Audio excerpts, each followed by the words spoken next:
just encouraging people to get out once a day in June, every day, and do something to engage with the natural world around them. And what I'm doing again this morning is had in my back garden a moth trap running, which you can just see over my shoulder here, lighting up, survey for moths. So what we're going to do this morning is we're going to go through that trap and see what moths we can see in the trap. So we'll just wander over and do that. I'll show you the trap in operation. I need to turn the camera around, don't I? So this is the moth trap.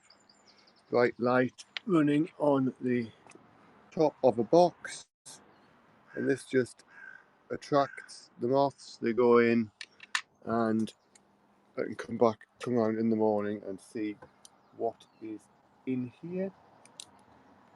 And we will go through and we'll see what there is to see. So I'm going to turn the light off now so we can work there and not be dazzled.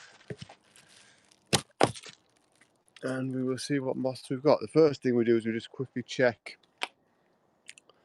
the fences and so on around the trap for things that might be here. So there is here a willow beauty moth, one of the commoner species that we get, and a what is that? Cypress carpet, I think that is.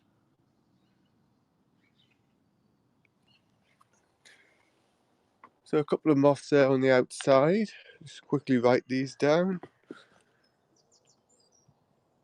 So we always make a note of what we've seen, and these records go to the National Moth Recording Scheme. So you've got to make, it's always a good idea to keep track.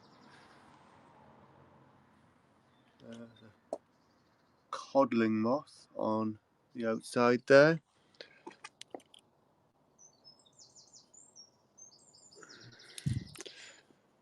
And another moth on the outside, which you might be able to see there, which is a least carpet.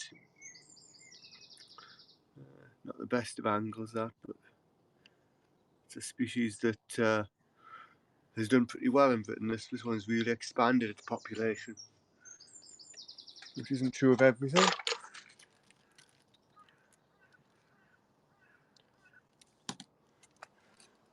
Then we'll have a quick look through the inside. Another of those cypress carpets, a codling moth, and another micro I don't immediately recognise, so I'll pop that one up later.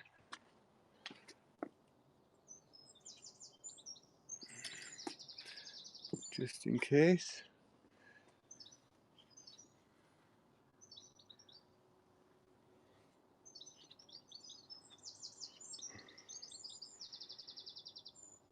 One of the Hoplodrina species.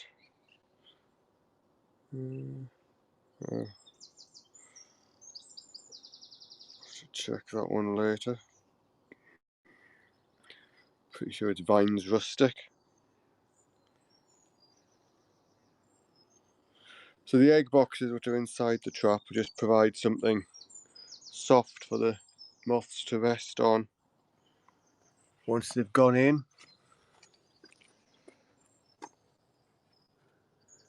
And make it easy enough to just lift the box down. Another codling moth. And this one down inside here, hard to see on the camera, for which I apologise, but that is a heart and dart, a pretty common species. So I'll go and write that down.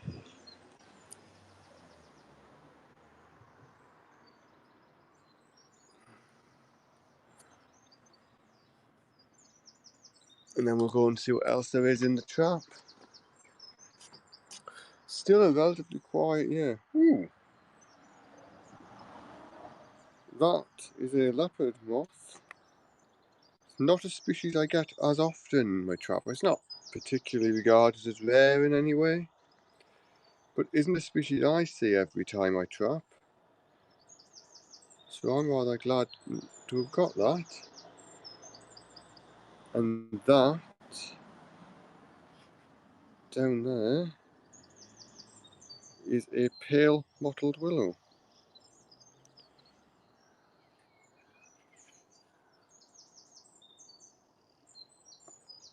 Rather nice. So again, we'll write these down. You get to see just how bad my handwriting is.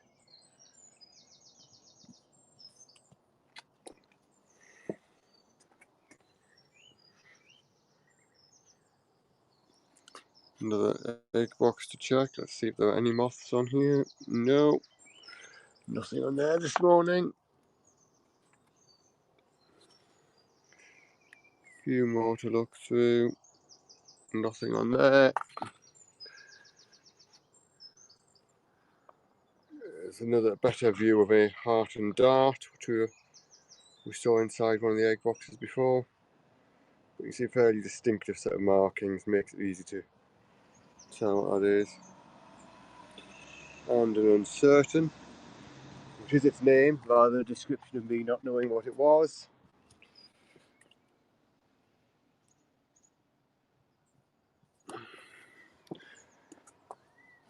So obviously these also have scientific names, which I'm not particularly using, mainly because I haven't memorised them all. I tend to use the vernacular names, which is terrible really. We should really try to know the scientific names, particularly when I'm doing broadcasts on something like this that could be going out to anywhere in the world, and not everyone will be using the names we happen to use here in England. And micromoth, I'll have to check.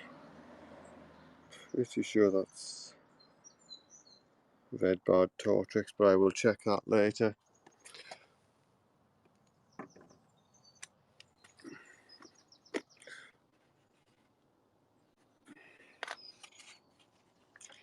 Go through and check the rest of the traps. Another heart and dart down inside the recesses of the egg box.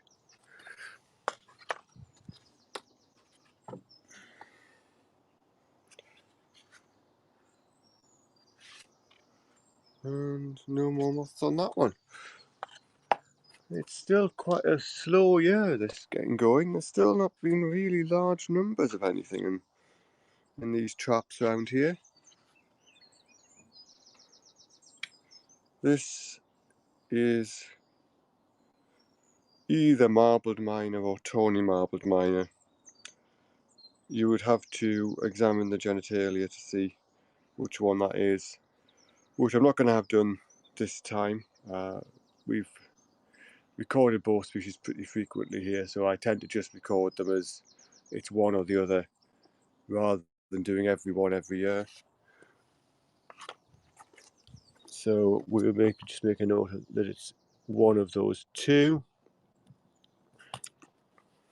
Not really clear which marbled miner it is. There is a treble brown spot.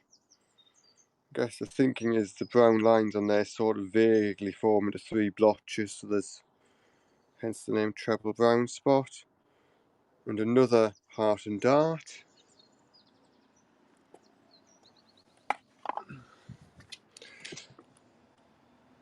So we'll write them down as well.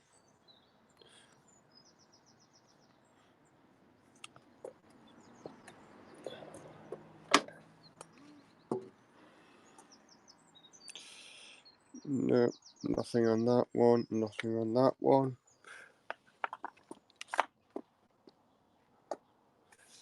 Okay, what else we got? So we've got on here Hedia pruniana, or the plum tortrix moth. Got down the bottom there another heart and dart. Seen a few of them. And what I'll do is I'll start opening this up so we can have a look at whatever's inside. Because that makes it easier. check underneath the egg, the trap, the bulb fitting. Right, and then we've got a few more inside. That is a blue bordered carpet. Rather an attractive moth, I think. Blue bordered carpet. That's sort of slightly greyish blue on the outside. I guess where its name comes from.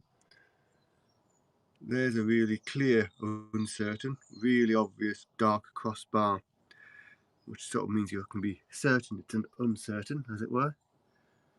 And a shuttle-shaped dart, so named, I guess, because that dash mark looks a bit like a weaving shuttle. So that's what was in there. I'll make some notes of them.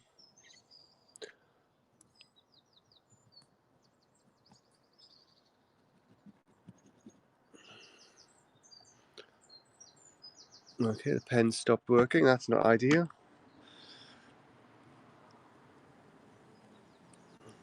Okay, well, blue bordered carpet is still to write down. Shuttle shaped dart is still to write down.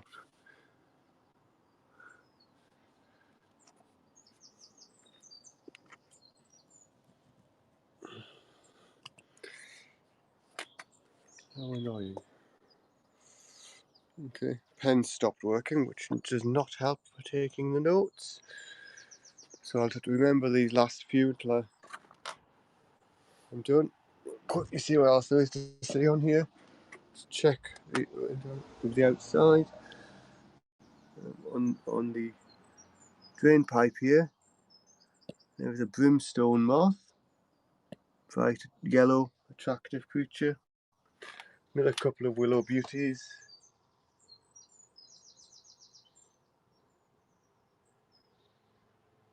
And obscure wainscot.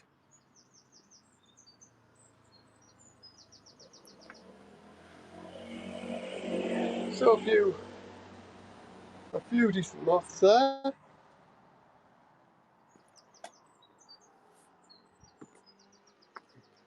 few nice things. I think we'll probably end the broadcast on this leopard moth because I don't see them very frequently. So that's as good a place as any to end. But that was just a quick run through some of the moths in the moth trap here.